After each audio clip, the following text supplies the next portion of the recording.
ತುರುವೇಕೆರೆ ತಾಲೂಕಿನ ಮಾಯಸಂದ್ರ ಹೋಬಳಿ TB. Cross ಸರ್ಕಲ್ನಲ್ಲಿರುವ Shri Anjaneya ದೇವಸ್ಥಾನದಲ್ಲಿ ಪೂಜೆ ಸಲ್ಲಿಸಿದ ಜೆಡಿಎಸ್ ಅಭ್ಯರ್ಥಿ ಎನ್.ಟಿ. ಕೃಷ್ಣಪ್ಪ ಮಾಯಸಂದ್ರ ಹೋಬಳಿಯಲ್ಲಿ ಭರ್ಜರಿಯಾಗಿ ರೋಡ್ ಶೋ ನಡೆಸಿ ಮತಯಾಚನೆ ಮಾಡಿದರು. ಇದೇ ವೇಳೆ ಮಾತನಾಡಿದ ಅವರು, ನಾನು ಶಾಸಕನಾಗಿದ್ದಾಗ ರೈತರ ಪರ ಅಭಿವೃದ್ಧಿ ಕೆಲಸವನ್ನು ಮಾಡಿದ್ದು, ಕಳೆದ ಬಾರಿ ಕೆಲವು ಓಟುಗಳಲ್ಲಿ ನಾನು ಸೋಲನ್ನು ಕಾಣಬೇಕಾಯಿತು. ಆದರೆ ಈ ಬಾರಿ ಹಾಗಾಗುವುದಿಲ್ಲ.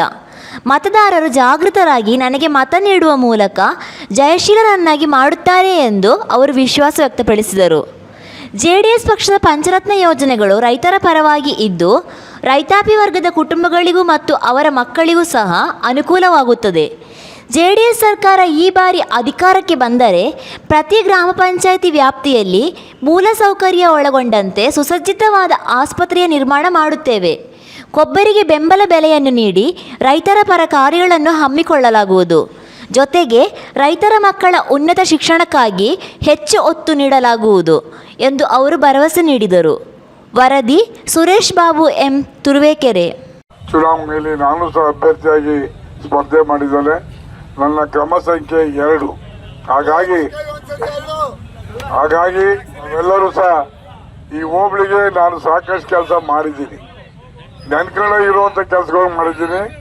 ಶಿಂಷಾ ನದಿ ಒಂದಕ್ಕೆ 9 ಪಿಕಪ್ ಮಾಡಿಕೊಟ್ಟಿದ್ದೀನಿ. ಬಹುಶಃ ಇತಿಹಾಸದಲ್ಲಿ ಯಾರು ಮಾಡೋಕ್ಕಾಗಿಲ್ಲ ಅಂತ ಕೆಲಸ ಮಾಡಿದ್ದೇವೆ. ಸಾಕಷ್ಟು ಕೆಲಸ ಮಣಚಂಡೂರಲ್ಲಿ ವಸತಿ ಶಾಲೆ ಮಾಡಿದೆ, ಒಂದು ಮಾಡಿದ್ದೆ. ವಿಟ್ಲಾಪುರ್ಗೆ ಒಂದು ಮಾಡಿದ್ದೆ. ಈಗಿನ ಶಾಸಕರು 2 ಅಲ್ಲಿಗೆ ಟ್ರಾನ್ಸ್ಫರ್ ಮಾಡವ್ರೆ ಅವೈಜ್ಞಾನಿಕವಾಗಿ. ಈಗ ವಿಟ್ಲಾಪುರ ಇಲ್ಲಿಗೆ 8 ಕಿಲೋಮೀಟ್ರು, ಇಲ್ಲಿಂದ ಅಲ್ಲಿಗೆ 12 ಕಿಲೋಮೀಟ್ರು. ಮಕ್ಕಳು ಓದಕ್ಕಾಯ್ತದ? ಹಾಗಾಗಿ ವಿಟ್ಲಾಪುರಕ್ಕೆ ನಾನು ಸ್ಯಾಂಕ್ಷನ್ ಮಾಡಿದೆ. ಆ ಭಾಗಕ್ಕೆ ಅನುಕೂಲ ಆಗಲಿ, ಇಲ್ಲೊಂದು ಆಗಲಿ ಅಂತೇಳಿ. ಯಾರೋ ಒಬ್ಬ 14 ಎಕರೆ ಭೂಮಿ ಉತ್ಕೊಂಡ್ಬಿಟ್ಟಿದ್ದಾರೆ, 14 ಎಕರೆ ಮಂಜೂರು ಮಾಡೋಕ್ಕಾಯ್ತದ? ನಾನು ಅವ್ನು ಕರೆದು ಹೇಳಿ, ಅಪ್ಪ ಉತ್ಕೊಂಡಿದ್ದೀಯಾ, ಸಂತೋಷ, ನೀನು 2 ಎಕರೆ ಮಾಡಿಕೊ, ನೀನು ಮಂಜೂರು ಮಾಡ್ತೀನಿ. ಇನ್ನು 12 ಎಕರೆ ಒಂದು ಸ್ಕೂಲ್ ಮಾಡೋದು ಕಡೆ. ನಾವೆಲ್ಲ ಸತ್ತೋಗೋ ಜನ, ಶಾಶ್ವತವಾಗಿ ನಮ್ಮ ಮಕ್ಕಳು ವಿದ್ಯಾವಂತರಾಗಲಿ, ಹಿಂದುಳಿದಂಥ ಭಾಗ ಅಂತ ಹೇಳಿ ನಾನು ಮಾಡಿದ್ದೆ. ಆದರೆ ಅದನ್ನು ಈ ಶಾಸಕರು ಕ್ಯಾನ್ಸಲ್ ಮಾಡಿ 2 ಅಲ್ಲಿಗೆ ಹಾಕಿದ್ದಾರೆ. ಅದರ ಸರ್ಕಾರ